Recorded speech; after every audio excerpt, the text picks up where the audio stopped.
ಹುಳಿಯಟ್ಟಿ B J ಪಿಗೆ ಮಾಡ್ತಾರ damage, ಗೋವಿಂದಪ್ಪಗೆ ಒಲಿಯ ರೀತಿಯ ವಸ್ತುರ್ಗ. ಏನಕ್ಕಪ್ಪ ಹಿಂಗೆ ಅಡ್ಮಿನ್ ಏನಕ್ಕಪ್ಪ ಈ ಥರ ಕಮೆಂಟ್ ಹಾಕಿದ್ದಾರೆ ಅಂದರೆ, ನಿನ್ನೆ ಬಿ ಜೆ ಪಿಯ 2ನೇ ಪಟ್ಟಿ ರಿಲೀಸ್ ಆಗಿದೆ. ಈ ಪಟ್ಟಿಲಿ ಗುಳಿಯಟ್ಟಿ ಶೇಖರಿಗೆ ಟಿಕೆಟ್ ಸಿಗ್ಬೋದು ಅಂತ ಎಲ್ಲರೂ ಅಂದ್ಕೊಂಡಿದ್ರು. ಅದೇನಾದರೂ ಆ ಥರ ಅವ್ರಿಗೆ ಟಿಕೆಟ್ ಸಿಕ್ಕಿದರೆ ಈಸಿಯಾಗಿ ಗೆಲ್ಲೂಬೋದಿತ್ತು ಅಂತೇಳಿ ತುಂಬ ಜನ ಸರ್ವೆ ಮಾಡಿದವರು ಹೇಳ್ತಾಯಿದ್ರು. ಹಾಗಾದರೆ ಈಗ ಇದರ ಸಮೀಕರಣವೇ ಚೇಂಜ್ ಆಗೋಗ್ಬಿಟ್ಟಿದೆ. ಏನು ಸ್ಟ್ಯಾಟಿಸ್ಟಿಕ್ಸು ಯೂಸ್ ಮಾಡ್ತಾಯಿದ್ರು ಅಂದರೆ, B J P power plus Goolihatti Shekhar ಅವ್ರ ಪವರಿಂದ ಬಿ ಜೆ ಪಿ 2018ರಲ್ಲಿ ಗೆದ್ಕೊಂಡಿತ್ತು. ಅದೇ ಬಿ ಜೆ ಪಿಯಿಂದ KJPಯಿಂದ ಲಿಂಗಮೂರ್ತಿಯವರು ಗುಳಿಯಟ್ಟಿ ಶೇಖರ್ ಅವರು JDSಯಿಂದ 2013ರಲ್ಲಿ ನಿಂತಾಗ ಗೋವಿಂದಪ್ಪ ಅವ್ರು ಗೆದ್ದಿದ್ರು. ಅಂದರೆ ಯಾವಾಗ ಗುಳಿಯಟ್ಟಿ ಶೇಖರ್ ಬಿ ಜೆ ಪಿಯಿಂದ ಅಲ್ದಲ್ಲೇ ಬೇರೆ ಕಡೆಯಿಂದ ಕಂಟೆಸ್ಟ್ ಮಾಡಿದ್ರು, ಆವಾಗ ಗೋವಿಂದಪ್ಪ ಅವರು ಇಬ್ಬರು ಜಗಳ ಮೂರನೇವ್ರ ಲಾಭ ಅನ್ನೋ ಥರ ಅವ್ರಿಗೆ ಆರಾಮಾಗಿ ಗೆದ್ಕೊಂಡಿದ್ರು. ಈ ಸಲ ಅದೇ ಥರ ಆಗ್ಬೋದಾ?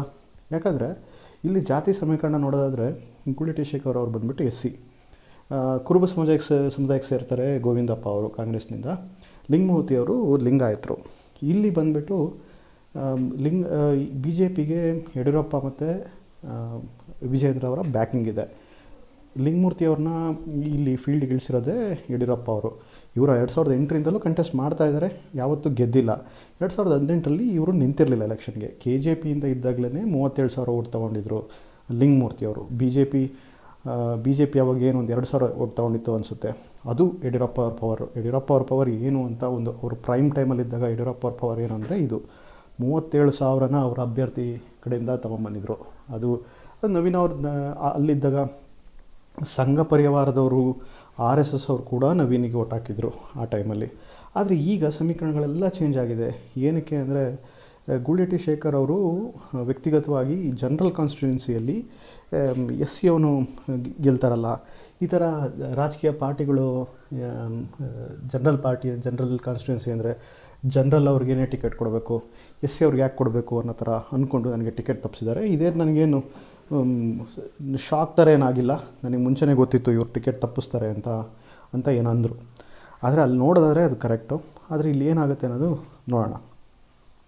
ನೆಕ್ಸ್ಟು 2018 ರಿಸಲ್ಟಲ್ಲಿ ಏನಾಗಿತ್ತು. 2018ರಲ್ಲಿ ಗುಳಿಯಟ್ಟಿ ಶೇಖರ್ ಅವರು 90,000 ಓಟ್ ತೊಗೊಂಡು 56% ಓಟ್ ತೊಗೊಂಡಿದ್ರು. ಇದು ಗೋವಿಂದಪ್ಪ ಅವರು 64,000 ತೊಗೊಂಡಿದ್ರು.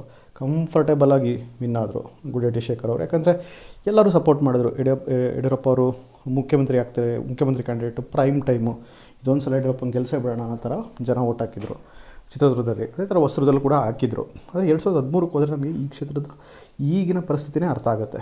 ಅಂದರೆ ಅವಾಗ ಇಂಡಿಪೆಂಡೆಂಟಾಗಿ ಗುಳಿಯಟ್ಟಿ ಶೇಖರ್ ಇದ್ದರು, KJPಯಿಂದ ಲಿಂಗಮೂರ್ತಿ ಇದ್ದರು.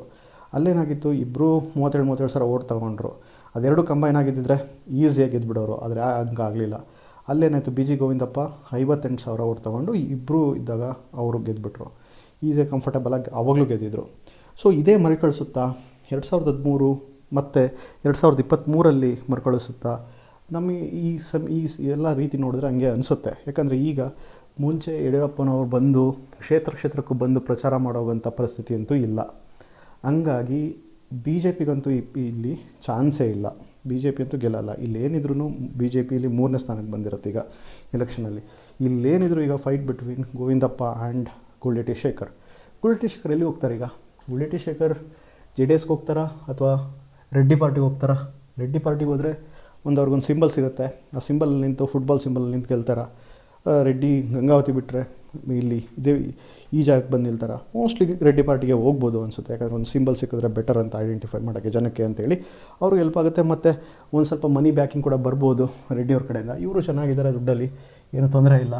ಮತ್ತು ಇವ್ರ ಸಮುದಾಯದ ಬಲ ಬೇರೆ ಇದೆ. ಹಂಗಾಗಿ ಫೈಟ್ ಬಿಟ್ವೀನ್ ಗೋವಿಂದಪ್ಪ ಆ್ಯಂಡ್ ಇಲ್ಲಿ ಇವ್ರಿಗೆ ಬೀಳುತ್ತೆ. ಯಾರಿಗೆ? ಗುಳಿಯಟ್ಟಿ ಶೇಖರ್ ಅವ್ರಿಗೆ. ಆದರೆ ಇದರಲ್ಲಿ ಗೋವಿಂದಪ್ಪ ಅವರಿಗೆ ಕಂಫರ್ಟೇಬಲ್ ಕುರುಬ ಕಮ್ಯುನಿಟಿ ಓಟ್ಸ್ ಇಂದ, ಸಿದ್ದರಾಮಯ್ಯನವ್ರ ಪ್ರಭಾವದಿಂದ, ಇವ್ರ ಪ್ರಭಾವದಿಂದ ಕುರುಬ ಓಟ್ಸ್ ಬರುತ್ತೆ, ಮುಸ್ಲಿಂ ಓಟ್ಸ್ ಸಿಗುತ್ತೆ, ಮತ್ತು ದಲಿತ ಓಟು ಕೂಡ ಸ್ವಲ್ಪ ಪ್ರಮಾಣದಲ್ಲಿ ಬರ್ಬೋದು. ಇದೆಲ್ಲ ನೋಡಿದ್ರೆ ಈಸಿಯಾಗಿ 50,000 ಮೇಲೆ ಓಟ್ ತೊಗೊತಾರೆ. 50,000-60,000 ಓಟ್ ಈಸಿಯಾಗಿ ಗೋವಿಂದಪ್ಪ ಅವ್ರು ತೊಗೊತಾರೆ. ಇವರಿಬ್ಬರು ಮಧ್ಯನೂ ಸ್ವಲ್ಪ ಡಿವೈಡ್ ಆದ್ರೂ ಈಸಿಯಾಗಿ ಗೋವಿಂದಪ್ಪ ಅವ್ರು ಗೆಲ್ಬೋದು. ಯಾಕಂದರೆ BJP ಸ್ವಲ್ಪ ಅಲೆ ಅನ್ನೋದು ಚಿತ್ರದುರ್ಗ ಜಿಲ್ಲೆಯಲ್ಲಿ ಕಾಂಗ್ರೆಸ್ ಪರ ಇರೋಂಗೆ ಕಾಣ್ತಾ ಇದೆ. ಯಾಕಂದರೆ ಲಿಂಗಾಯತರು, ಬಹುಸಂಖ್ಯಾತ ಲಿಂಗಾಯತರು ಈ ಸಲ ಒಂದೇ ಡೈರೆಕ್ಟಾಗಿ BJPಗೆ 80% 90% ವೋಟ್ ಮಾಡ್ತಾಯಿದ್ರಲ್ಲ, ಅದು ಈ ಸಲ ಕಾಣೋಕ್ಕೆ ಕಷ್ಟ. ಯಾಕಂದರೆ ಈ ಸಲ ಸಮೀಕರಣಗಳೇ ಬೇರೆ. ಹಂಗಾಗಿ ಈ ಕ್ಷೇತ್ರದಲ್ಲಿ ಜ್ಞಾನಭಾರತ ಮಾಡಿರೋ ಸರ್ವೆ ಮತ್ತು ಈ ಸ್ಟ್ಯಾಟಿಸ್ಟಿಕ್ಸ್ ಎಲ್ಲ ನೋಡಿದ್ರೆ ಈ ಕ್ಷೇತ್ರದಲ್ಲಿ ಗೋವಿಂದಪ್ಪನವರು ವಿನ್ ಆಗ್ತಾರೆ, ಕಾಂಗ್ರೆಸ್ ಪಾರ್ಟಿನೇ ವಿನ್ ಆಗ್ತಾರೆ. ಏನಕ್ಕೆ ಅಂದರೆ ಈ ಇಬ್ಬರು ಜಗಳದಲ್ಲಿ ಮೂರವನಿಗೆ ಲಾಭ ಮಾಡ್ಕೊಂಡಂಗೆ ಗೋವಿಂದಪ್ಪ ವಿನ್ ಆಗ್ತಾರೆ. ಹಂಗೇನಾರು ಆಗಿ ಹೆಚ್ಚು ಕಮ್ಮಿ ಆಗಿ ಒಂದು ಫೈಟ್ ಬಿತ್ತ ಈ ಗೂಳಿಹಟ್ಟಿ ಶೇಖರ್ ಅವರು ನಾನು ಕೊನೆ ತನಕ ಬಿಡಲ್ಲ ಅಂತ ನಿಂತು ರೆಡ್ಡಿ ಪಾರ್ಟಿಯಿಂದಲೂ ಒಳ್ಳೆ ದುಡ್ಡಿನ ಬ್ಯಾಕಿಂಗ್ ಬಂದು ಎಲ್ಲ ಆದರೆ ಗೂಳಿಹಟ್ಟಿ ಶೇಖರ್ ಅವರು ಕೂಡ ಗೆಲ್ಲೋ ಚಾನ್ಸಸ್ ಇದೆ, ಆದರೆ ತುಂಬ ಕಮ್ಮಿ. ಯಾಕಂದರೆ ಅವ್ರಿಗಿರೋಂಥ major vote share the RSS ಇದನ್ನೆಲ್ಲನೂ ಲಿಂಗಮೂರ್ತಿ ಅವ್ರು ತೊಗೊತಾರೆ. ಅದರಿಂದಾಗಿ ಈ ಕ್ಷೇತ್ರದಲ್ಲಿ ಗೋವಿಂದಪ್ಪ ಅವ್ರಿಗೆ ಕೇಕ್ ವಾಕ್ ಆಗಲಿದೆ.